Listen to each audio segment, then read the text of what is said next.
Hello everyone, कैसे हैं आप लोग। उम्मीद है कि अच्छे ही होंगे। और देखिए, सुबह जो है हो चुकी है, सुबह से शाम भी हो चुकी है। और अभी मैंने कुछ देर पहले एक कम्युनिटी देखी है, ज़रा मैं आपको बताती हूँ उस कम्युनिटी के बारे में। और उस कम्युनिटी को पढ़ के मैं भी चौंक गई कि आखिर हुआ क्या है। अच्छा, इसके बाद अगले वीडियो में एक चीज़ और बात करेंगे। वो बात होगी नेहा जी की शादी के बारे में, जो कि बहुत ज़्यादा वो इस समय बोला जा रहा है। लोग यार वीडियो बना रहे हैं, टाइटल में शादी शादी लिखी जा रही है, लेकिन सीरियसली वीडियो में कुछ होता नहीं है। वीडियो में सिर्फ सब्जियां खरीदी जाती हैं, शादी के नाम पर कुछ नहीं होता है। टाइटल और thumbnail, misleading thumbnail with normal video. तो यहाँ पे हम देखते हैं कि किस पे मैंने वो देखा था। यहाँ नहीं मिलेगा तो स्क्रीनशॉट तो है ही मेरे पास, ठीक है। अच्छा, अभी मैं आपको ज़रा वॉल्यूम धीमे कर लूँ, फिर मैं दिखाती हूँ। हम्म हम्म, कम्युनिटी हट चुकी है। कम्युनिटी नहीं है इस पे, शायद उस पे हो, आपकी मनीषा पे हो। देखते हैं वहाँ पे।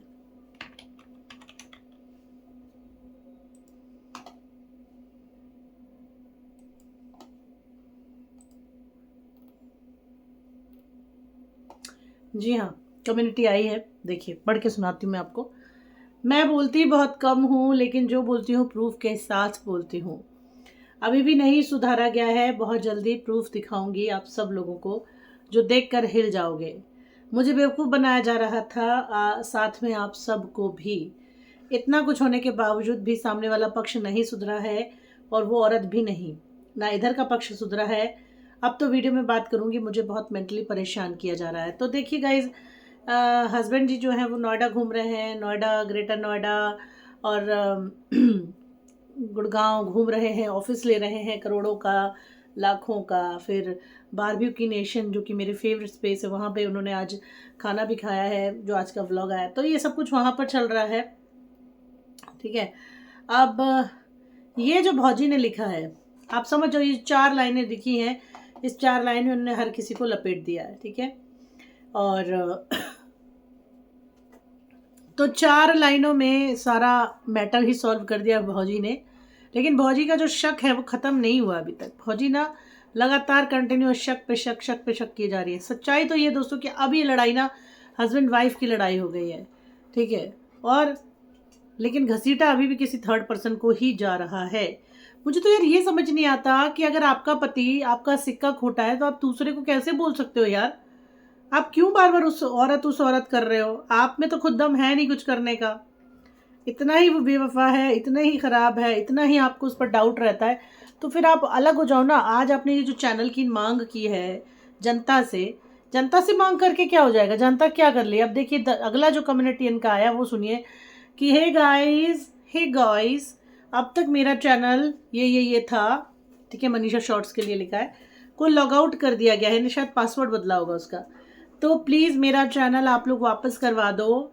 मेरा अर्निंग सोर्स ख़त्म करने में लगे हुए हैं। बहुत जल्दी आप लोग सब लोगों को बताऊंगी कि साथ में मैं क्या करने वाली हूँ। इतना ही है। तुमसे जब हर चीज़ ली जा रही है, तुमको सब कुछ तुमसे लिया जा रहा है, यानी कि तुम्हारा हस्बैंड वाइफ की तुम्हारी लड़ाई रह गई है, तो तुम उसमें जब तुमको शक इतना ही रहता है, तो तुम अपने पति को डाइवोर्स क्यों नहीं दे देती हो। मेरा तो बस सवाल यही है, तुम क्यों नहीं अपने पति को सच में छोड़ देती हो। अगर वो तुम्हारे साथ नहीं रहना चाहता है, तुमसे अलग होना चाहता है, क्यों नहीं तुम उसको छोड़ देती हो। क्यों इतने जुल्म बर्दाश्त कर रही हो। मेरा पहला सवाल तो यही है कि तुम इतना जुल्म क्यों बर्दाश्त कर रही हो। और क्योंकि मेरे हाथों में अभी बहुत ज़्यादा ड्राइनेस हो गई थी, इसीलिए मैंने निविया की सॉफ्ट क्रीम लगाई है, ताकि मेरे हाथ थोड़े नरम रहें। बहुत ज़्यादा हाथ जब ड्राई होते हैं ना, तो खुद ही को चुभते हैं मुझे, और ड्राई बहुत होते हैं क्योंकि स्किन ड्राई है। तो ये बात थी। तो मैं ये कह रही थी कि आप भाई इतना है तो क्यों नहीं छोड़ देते हो यार। आप क्यों इतना जुल्म बर्दाश्त कर रहे हो। अभी तक इनके जो व्लॉग्स आ रहे थे, वो मनीषा शॉर्ट्स पे भी मैं देखूंगी, पहले इस पे देख लेते हैं। इस पे जो वीडियो आ रहे थे, अचानक ऐसा क्या होने लगा है, मम्मी से बात करके रोना आया, बहुत अच्छा ड्रेस है ये, ठीक है, मेरे से इतनी बड़ी गलती कैसे हो गई। इसको छोड़ते हैं, मनीषा शॉर्ट्स को देखते हैं। इस पर थोड़ा कम वीडियो डालती हैं, ये थी ये। अब मनीषा शॉर्ट्स को देख लेते हैं। इस पर कंटिन्यू वीडियो आ रहे थे। रंजना और मम्मी के साथ बहुत खुशी मिली। ससुराल में रहने से क्या हो रहा है दिक्कत, मम्मी ने दिया आशीर्वाद। बहुत कुछ सहन करके मुस्कुराना पड़ता है।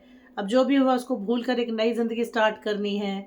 20 घंटे पहले ये था टाइटल कि सब कुछ भूल कर नई ज़िंदगी स्टार्ट करनी है। तो फिर अचानक ऐसा क्या हुआ कि तुम्हें सब कुछ याद आ गया? ऐसा क्या हुआ तुम्हें सब कुछ याद आया, ऊपर से तुम शक और करने लगी? तो ऐसा हुआ क्या? बताओ ना, विद प्रूफ बताओ। देखो सीधी सी बात है, हम सब जो है इसको कंट्रोवर्सी को ख़त्म करने के कगार पे थे। कंट्रोवर्सी ख़त्म हुई, सबके व्यूज़ डाउन हो गए, सबके व्यूज़ डाउन हो गए। ठीक है, कुछ एक हैं जिनके व्यूज़ ना तो डाउन हुए हैं ना उनकी एनर्जी डाउन हुई है, वो बैठ के चुगल चुगल चुगल करती हैं, वो उनका तो कोई कुछ कर नहीं सकता। तुम्हारे भी डाउन हुए, भैया के भी डाउन हुए, सबके डाउन हुए, सबके डाउन हुए व्यूज़, है ना। तो क्या ये नया पैंतरा फेंका है आपने कि व्यूज़ बढ़े, फिर से व्यूज़ बढ़े? क्योंकि जो लाइनें आपने लिखी हैं ऑब्वियसली सब बोलेंगे कि अरे मनीषा को तो घर से निकाला जा रहा है, मनीषा से सब कुछ छीना जा रहा है, ऐसा है वैसा है, मनीषा को कोई साथ नहीं दे रहा है ना। देखो, मनीषा की अगर बात करें तो मनीषा के साइड से देखा जाए तो ठीक है, मानते हैं कि मनीषा के साथ बहुत गलत हो रहा है। पर गलत में करने वाला कौन है? करने वाला तो तुम्हारा ही पति है ना। सिक्का तुम्हारा खोटा है। अगर हमारा सिक्का खोटा होता है तो हम अपने अपने सिक्के को ठोकते पीटते हैं, दूसरे को नहीं गाली देते हैं हम। ठीक है, वो सिक्का कहीं नहीं चलेगा, वो तुम्हारा है तो तुमको ठीक करना पड़ेगा, तभी तुम चला पाओगे। और अगले बंदे की जो बात हो रही है यहाँ पे कि उस औरत ने, अगर सही बता रही हूँ, अगर उस औरत ने अपनी सच में अपने पे कोई औरत उतर आए ना तो किसी और का पति घर वापस जा ही नहीं सकता। ये सच्चाई बताती हूँ मैं आपको। ठीक है, अब बीवी होके, मैं भी बीवी हूँ किसी की, मुझे भी पता है, लेकिन सच बात है, मैं अपने पति को गरिया सकती हूँ, अपने पति को धमका सकती हूँ, अपने पति पे केस कर सकती हूँ, मगर मैं थर्ड पर्सन पे केस नहीं कर सकती। कोई लॉजिक ही नहीं है हमारे यहाँ, कोई रूल ही नहीं है अभी। सेम वो हर औरत पे अप्लीकेबल होती है ये बात। तो भलस्मानत तो यही है कि भैया अपना पति ठीक करो, अपने पति को ठीक करो। नहीं हो रहा है तो अलग हो जाओ। अभी जो चैनल चैनल की रो रही हो, क्यों रो रही हो? और जब तुम हिस्सा बांट करोगी तो तुम्हें तो इससे ज़्यादा मिलेगा। जनता क्या तुम्हें दिलवाएगी? जनता कोई कोर्ट है, वाईटी कोई कोर्ट है, वाईटी से आपको न्याय मिलेगा, वाईटी वाले आपका चैनल वापस करवाएंगे। ये लॉजिक ही मेरे समझ से परे है। बाकी अगर गाइज आपको ये लॉजिक समझ में आ रहा है कि कोई भी आएगा और जनता को बोलेगा कि मेरा ये करवा दो, मेरा वो करवा दो, और वो चीज़ें लौट आएंगी, तो आप प्लीज़ कमेंट करिएगा, मुझे बताइएगा कि क्या जनता के सामने गिड़गिड़ाने से, जनता के सामने रोने से कि मेरी तबीयत ख़राब है, गाइस मेरा सब कुछ ले लिया, गाइस मैं क्या करूँ, आप लोग प्लीज़ दिलवा दीजिए मेरा चैनल, है ना। मैं सच लाऊंगी, प्रूफ के साथ लाऊंगी। बोलती तो तुम पहले दिन से रही हो, मैं प्रूफ रखूंगी, मैं प्रूफ रखूंगी। फिर बोलोगी अरे मैं क्या ही बोलूँ, मेरे पास तो कुछ बोलने को नहीं है। वहाँ हस्बैंड जी भी बोलते हैं अरे बहुत सारी चीज़ें होने वाली हैं, चलो मैं बताता हूँ, अरे चलो छोड़ो बाद में बता दूंगा। मतलब तुम लोग के ब्लॉग में होता ही ये है, अभी नहीं बताएंगे बाद में बताएंगे, अभी नहीं बताएंगे बाद में बताएंगे। ये बोल बोल के मतलब इतना बड़ा तुम लोगों ने रायता कर लिया कि अब डिफेंडर आने वाली है तुम्हारे घर में। समझ रहे हैं? अब डिफेंडर के पैसे जमा करने की तैयारी हो रही है। क्या कहेंगे इस पर आप अपनी राय दीजिए दोस्तों। धन्यवाद।